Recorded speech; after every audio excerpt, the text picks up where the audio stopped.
Hello, I'm Hannah, and this is Hannah's Books. Today I want to announce a group read of Leo Tolstoy's War and Peace. Some of you know that I love reading classic novels, and that I don't get intimidated easily by complex or even convoluted writing. I definitely do get spooked by exceptionally long books. Honestly, I don't bat an eyelash about books under about 700 pages. But those doorstops of 1,000 pages or more? Yikes. But here I am, ready to give this one a go with the support of many of you on BookTube, as well as my ultimate reading partner, my husband David. I hope I can convince him to be a regular guest star on this channel fairly often during our read, dropping in at least a few times to talk about some of our favorite parts, or about big themes, or perhaps just catching up on how we're doing with the book. I mentioned that I will also have the support of BookTube, meaning all of you who are willing to slog through whatever discussion I post here, but also those of you who might talk with me via Voxer or email, or even just in these comments about your own experiences or recommendations. Some of you know this book very well. Others of you are newbies, and of course all of you are welcome to read along with me. There are a couple of other channels hosting this read-along as well. Una and Crypto at the Codex Cantina will be reading at the same basic pace I am, a little more than 100 pages per week over the course of 3 months. They are also organizing live discussions and Discord groups and the like, which I hope to participate in as well if I can figure out the technology. Sandy at Miss Reads a Lot will be joining in for some of that as well. But she's diving in to try for a more intense read over the course of just 1 month. So she'll be able to map out the terrain a bit for us slowpokes and warn us of any obstacles that might be ahead of us. I'll leave links to both the Codex Cantina guys and to Miss Reads a Lot down in the description box. I hope that whether you are ready for a 1-month push or a more leisurely read, you'll find a place here. And in fact, you can even read more slowly. I believe there are conveniently 365 short chapters, so you could finish the book in a year if you only read a chapter a day.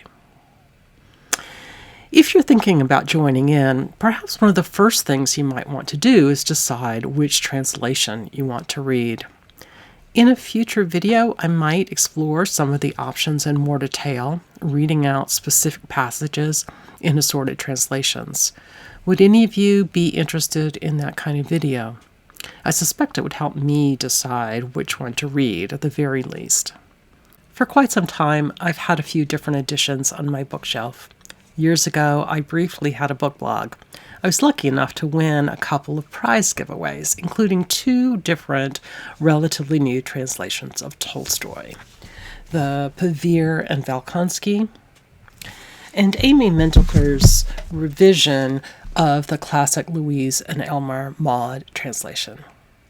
Last year, I really enjoyed watching Summer at the channel Cozy Reading with Quaker Cats work through the novel, and she introduced me to a third recent translation, the Penguin edition translated by Anthony Briggs.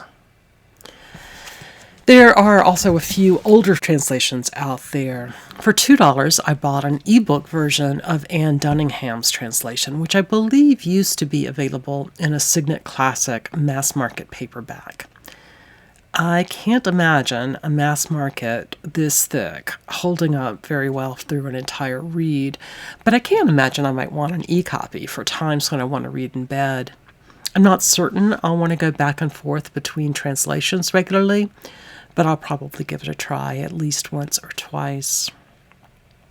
Going back to even older translations, Rosemary Edmonds translated the previous version adopted by Penguin before they switched to Briggs. I'm pretty sure you can get the unrevised mod as a free download, and Constant Garnet is also in the public domain.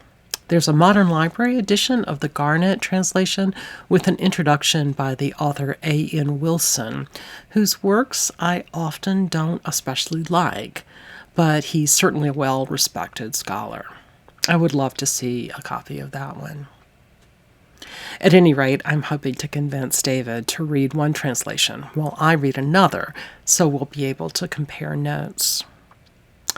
As for audiobook recordings, there are a few to choose from. If I can get free access through my library, I might check out one version that uses the original Mall translation read by the narrator Thandiwe Newton, the narrator who recorded an amazing version of Jane Eyre.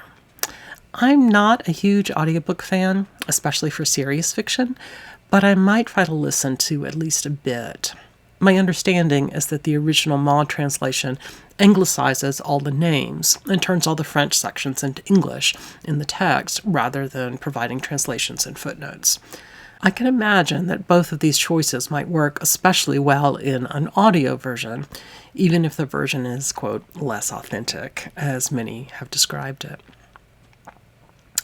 In addition to all the different translations and the various audiobook recordings, there are several screen adaptations, and I'm definitely planning to see a few of them at some point. I have heard good reviews of the relatively recent BBC adaptation, 2016, I think. I'm also very excited to see the lavish Soviet production, made, I think, for the 100th anniversary of the novel, back in the late 1960s. And there's a 2007 French-Italian international version with some great reviews too. All three of these adaptations are available at my local library, and I think I will skip the earlier versions, including the one with Anthony Hopkins and the one with Audrey Hepburn, even though both of them are actors I love in other films. I don't know if I will watch a film version before I read or not. I know most readers would prefer to avoid learning key plot points until they got to that point in the book. Plot points they might learn through movies or even through an introduction at the beginning of the book. But as I've mentioned before on this channel, I am one of those perverse people who makes no effort to avoid spoilers for myself, and sometimes even seek them out. Often knowing the basic plot outline allows me to get a better grasp on how an author is constructing the book to say deeper things. Anyway, spoilers would not be a reason for me to avoid watching the films before I read. On the other hand, I do know that when I see visual media, it often shapes how I envision what I'm reading, and I don't always like that aspect. Do any of you have that feeling? Perhaps it wouldn't be quite so important in a book with this many characters. Anyway, in addition to the various translations and the various formats and adaptations available, I've also found a number of reading aids and other kinds of supports which I may consult as I read. The one I'm most excited about is Tolstoy Together, 85 Days of War and Peace, with Ye-Yun Lee. The author led thousands of people across the globe through a reading of this book, an experiment that was basically a pandemic project. It turned out so well that she recently led a second group through Tolstoy's novel. Ye-Yun Lee checked in every day, I think, on social media, sharing some ideas about what folks had just read. The experience was so powerful for so many people that they put a book together with the leaders' daily thoughts, but also full of discussion by various group participants. I'm very much looking forward to reading this book, and I think I might be trying to stick with her daily reading schedule, since it's just about 3 months long. But more on that sometime soon. Another reading aid that I've heard good things about is Andrew Kaufman's Give War and Peace a Chance, Tolstoyan Wisdom for Troubled Times. Kaufman is a Russian lit scholar at the University of Virginia, and while he definitely knows his Tolstoy, I gather this book tries to make connections between classic literature and the contemporary moment. I say contemporary moment, but I realize that just an astonishing amount of stuff has happened in the 8 years since this book was published.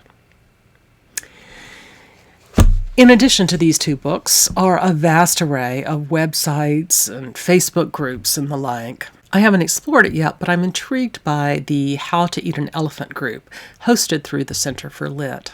I believe they've been reading even more slowly than we will be reading, starting in August of 2020, and finishing up right about the same time we three-monthers will reach the end. Finally, I'd love to take a look at the biography by Rosamund Bartlett, Tolstoy, A Russian Life. I probably won't read much of it until after I read War and Peace. Have any of you read it? I have an especially soft spot for literary biographies with extensive cultural context, and I've heard this is a good one. Oh, and I still haven't read George Saunders' book about Russian short fiction. Perhaps that would be another good way to set the mood for starting Tolstoy's War and Peace. Well, at any rate, I am very excited to read this book, finally, to share it with David, and to chat about it with so many of you. For those of you who are not at all interested in hearing me prattle on about this book, I will also try to film regular tags and maybe some reads and rambles about random things I'm thinking about or doing, and perhaps have a few pretty tangentially related adventures. So, thanks for joining me here today, as always, on Hannah's Books. See you soon.